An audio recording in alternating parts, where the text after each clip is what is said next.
रमेश और सुहानी के आंट ने उन दोनों को नए स्केटबोर्ड कोरिया से ला कर दिए थे। वो दोनों इतने एक्साइटेड थे कि अपनी मम्मी से बोले, मम्मी मम्मी जल्दी करो, हमको बाहर स्केट चलाने जाना है। फिर मम्मी बोली, ये अच्छा ठीक है ठीक है ठीक है, ये पर ये तो चाहिए, तो खतरनाक हो सकता है, बिना हेलमेट और सेफ्टी के तो तुम दोनों स्केट्स नहीं चला सकते। फिर दोनों बोले, अरे मम्मी बाहर मेरे दोस्त गुड्डी और हरी भी ऐसे ही खेलते हैं, तो हम वैसे ही खेलेंगे। फिर दोनों ने जूस पिया और बाहर अपने स्केट्स लेके चले गए। फिर जब वो पार्क में पहुंचे तो हरी और गुड्डी दोनों पहले से ही वहां पर खड़े थे। फिर जब रमेश और सुहानी वहां पर पहुंचे तो बंटी बोला कि तुम दोनों लेट हो। अच्छा चलो ठीक है, अपने नए स्केटबोर्ड तो दिखाओ। फिर दोनों ने अपने अपने नए स्केटबोर्ड दिखाए और बोले कि ये हमारे आंट ने हमारे लिए भेजा है, चलो चलाते हैं। फिर रमेश और बंटी दोनों मजे करने लगे। और तभी बंटी रमेश से बोला, रमेश चलो एक रेस लगाते हैं, जो जीतेगा वो जो जीतेगा ना उसको आइसक्रीम देना पड़ेगा। फिर रमेश ने ठीक है बोला, ठीक है।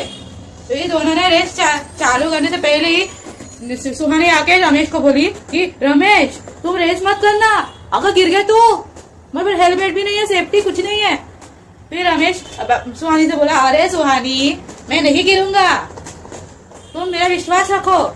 फिर रमेश ने सुहानी की एक ना सुनी और रेस चालू कर दिया। पहले तो बहुत धीरे जा रहा था, बाद में उसने अपनी स्पीड आगे बढ़ाई और उसको पता भी नहीं चला कि सामने एक छोटा सा गड्ढा है, वो उससे टकरा गया और नीचे गिर गया।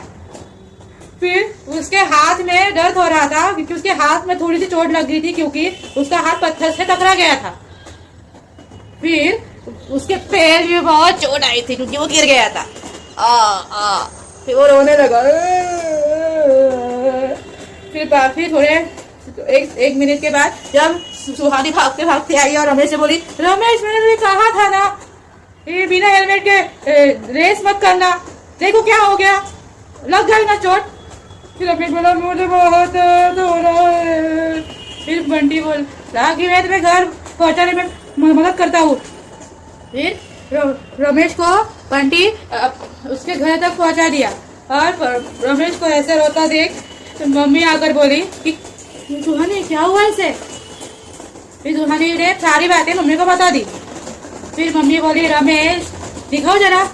फिर मम्मी ने रमेश के पैर में तो पट्टी लगा दी, पर हाथ वो देखो, बोला अरे लगता है फ्रैक्चर हो गया है, चलो मैं हॉस्पिटल लेके जाती हूँ। फिर मम्मी रमेश को हॉस्पिटल लेके चली गई और रमेश का हाथ फ्रैक्चर हो चुका था, तो डॉक्टर ने उसके हाथ में एक प्लास्टर लगा दिया। फिर मम्मी रमेश को लेकर वापस घर आ गई। तो फिर मम्मी ने रमेश को एक मार्कर दिखाया, फिर बोली कि मैं इससे तुम्हारे हाथ में साइन करूंगी जहाँ पर तुझे फ्रैक्चर लगा है। फिर तुम्हारी बोली, वाह वाह मम्मी मैं भी करूंगी। फिर बोली, अच्छा बाबा ठीक है, पर रमेश क्या तुम्हें पता है क्या, तुम्हारे पापा तुम्हारे लिए एक सरप्राइज लाने गए हैं, वो सरप्राइज पापा आने के बाद से तुझे पता चलेगा। फिर सुहानी ने उसके हाथ में साइन कर दी और थोड़ा सा ड्राइंग निकाला। ये देखकर रमेश बहुत खुश हो गया और मम्मी ने भी कुछ लिख दिया। फिर थोड़े टाइम के बाद जब पापा आए, फिर पापा रमेश के पसंद की आइसक्रीम लेके आए थे। फिर पापा जरा दुख की बात बोले कि रमेश तुम 2-3 दिन तक स्कूल नहीं जा सकते हो। फिर रमेश बोला, पापा पर कल तो गेस्ट है और उसके बाद में तो संडे को लंच डे होता है हमारा। कि पापा बोले, अरे अभी क्या कर सकते हैं, तुम्हारे हाथ में लगी है, तुम्हारे पैर में चोट लगी है, तो तुम मत जाओ स्कूल। तुम ना जब हमारा हाथ और पैर दोनों ठीक हो जाएगा ना, कम से कम तुम्हारा पैर ठीक हो जाएगा, तब तू जा सकता है स्कूल। फिर थोड़े ही दिनों के बाद रमेश वापस स्कूल जाने लगा, पर उसका हाथ अभी तक फ्रैक्चर था।